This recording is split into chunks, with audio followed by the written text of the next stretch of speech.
Você já deve ter ouvido o termo lavagem cerebral. O que você talvez não conheça é a história por trás desse termo. E essa história nos leva diretamente à guerra que foi travada entre as Coreias do Norte e do Sul na primeira metade dos anos 50 do século XX. Naquela ocasião, os Estados Unidos, envolvidos na guerra, se depararam com um fenômeno inesperado. Alguns dos seus soldados, que tinham sido capturados pelas forças inimigas, depois de resgatados, voltavam com uns papos meio estranhos. Esses soldados pareciam arrependidos dos seus crimes de guerra e até atestavam a superioridade moral dos inimigos. Basicamente, eles voltavam para casa dizendo que os Estados Unidos estavam errados. Coube então ao jornalista Edward Hunter investigar essa história. Aí ele escreveu um livro que, não por acaso, é chamado de Lavagem Cerebral. The idea of brainwashing.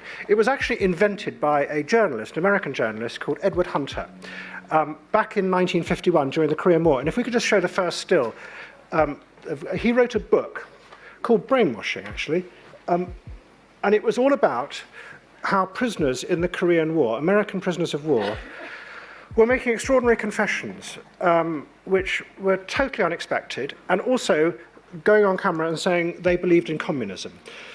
Hunter argued that what this was really a result of was this thing called brainwashing, that the Chinese and the Soviets, he said, had found a way of actually removing people's memories and replacing them with other memories. He was the first man to argue this. It became very, very powerful as an idea in the Cold War. And then the CIA decided, well, if the Chinese can do it and if the Russians can do it, can we do it? A CIA queria muito desenvolver a tecnologia da lavagem cerebral, uma tecnologia que os Estados Unidos acreditavam que os russos e os chineses já dominavam. Para conseguir desvendar os mistérios da lavagem cerebral, a CIA recorreu a esse instituto em Montreal, no Canadá.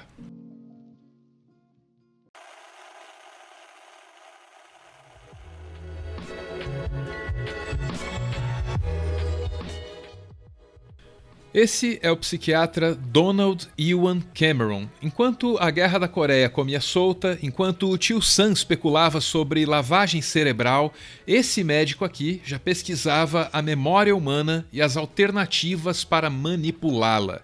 O Dr. Cameron achava que poderia curar doenças mentais desse jeito. É claro que os interesses da CIA eram muito diferentes, mas o fato é que a agência se aproximou desse médico e passou a financiar as pesquisas dele.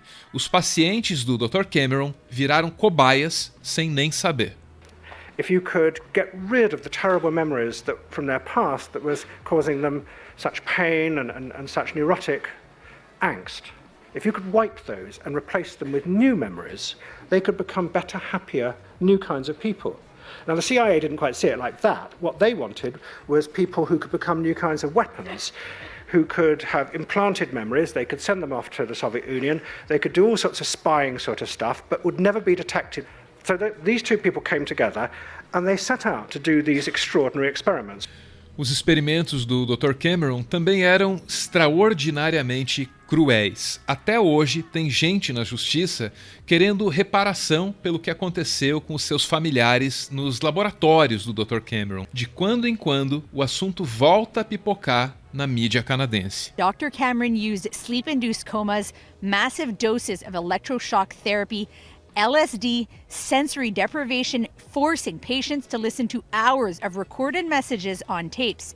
His goal?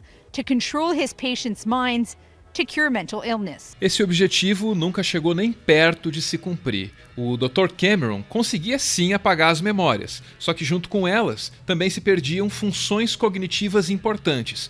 Pacientes adultos eram levados de volta à primeira infância. Because what they found is they just couldn't put new memories back, that the idea was scientifically untrue. And the CIA people and the defense establishment, I've talked to them about it, realized that this was just rubbish, and that what they were being sold by psychiatrists was a simplified view of what the relationship between human beings and memories is. So they gave up on it. A CIA deve ter acumulado algum prejuízo depois de ter investido nas pesquisas do Dr. Cameron, mas isso não é nada se comparado ao que aconteceu com os pacientes dele.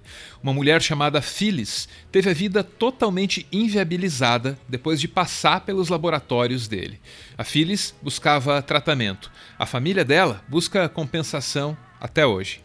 Her 1948 medical records show 9 electroshock treatments and 28 sleep-induced comas in less than a month. She could not live a normal life. She could not get married. She could not have children.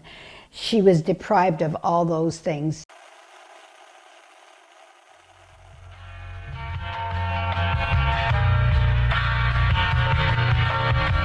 Depois da década de 50, depois da Guerra da Coreia, depois do surgimento do conceito de lavagem cerebral e também das pesquisas do Dr. Cameron, os Estados Unidos se viram tomados por uma série de novos jeitos de pensar, de novos jeitos de ver o mundo.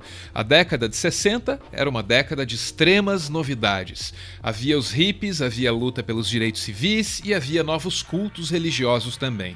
Na imprensa norte-americana, lavagem cerebral virou uma explicação fácil e rápida para todos esses fenômenos culturais. Se uma mãe se perguntasse por que o filho virou hippie, bastava abrir um jornal e ler a resposta: lavagem cerebral. Em geral, os jornais buscavam como fonte os mesmos psiquiatras que estavam envolvidos nas primeiras pesquisas sobre lavagem cerebral envolvendo aqueles prisioneiros da Guerra da Coreia. The psychiatrists got involved, and they were the psychiatrists who had worked mostly interrogating the prisoners from Korea back in the 50s. They got involved, and they came to the parents and they said, we can explain what this is all about.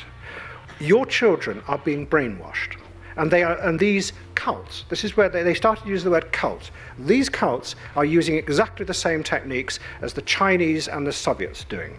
Forjado nos anos 50, o termo lavagem cerebral virou um escudo feito sob medida para proteger a sociedade americana das novas ideias que surgiram na década de 60.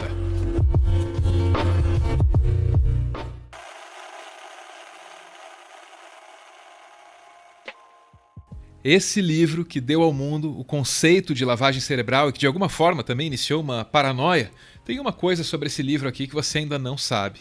É que o jornalista que o escreveu era, na verdade, um agente da CIA.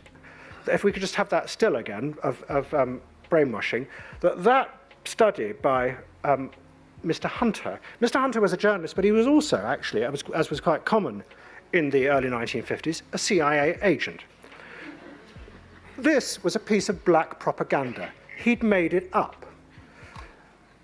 The Chinese had been putting out their own black propaganda saying the American prisoners in our prisoners of war camps are all converting to communism. So he decided to write a book saying the only reason for this is because they found this diabolical new way of manipulating human minds. A lavagem cerebral foi uma ficção desde sempre, mas foi uma ficção muito útil, na medida em que ajudou na manutenção do status quo. Acreditar em lavagem cerebral nos faz ter medo de ideias novas, nos faz desistir de cultos perigosos. This idea that we are weak, vulnerable, and prey to having what is in our minds tampered with, that is somehow in the water at the moment. I know as a journalist, it's there. It's a weak vision of ourselves, and who knows, some of those weird things out there, those weird groups, those weird cults, may sometime offer a real genuine way to the future. Christianity was a cult, Marxism was a cult, capitalism is a cult. It's almost as if we've been brainwashed to disbelieve in radical alternatives about the future. But as we know, brainwashing doesn't exist. Thank you very much.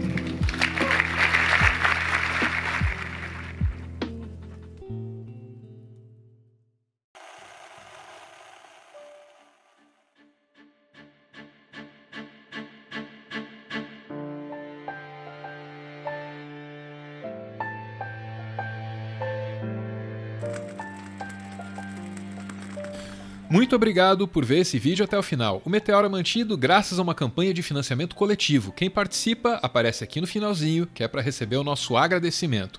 Hoje é a vez do Rafael Mota, que aparece aí acompanhado da família, junto com a Daisy e os filhos Vitor e Gabriel. Gabriel que faz aniversário no dia 3 de março, que em 2020 cai numa terça-feira.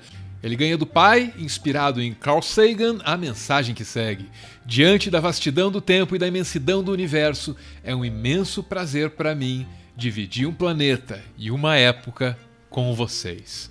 Amo muito vocês. Beijo, gente. Valeu!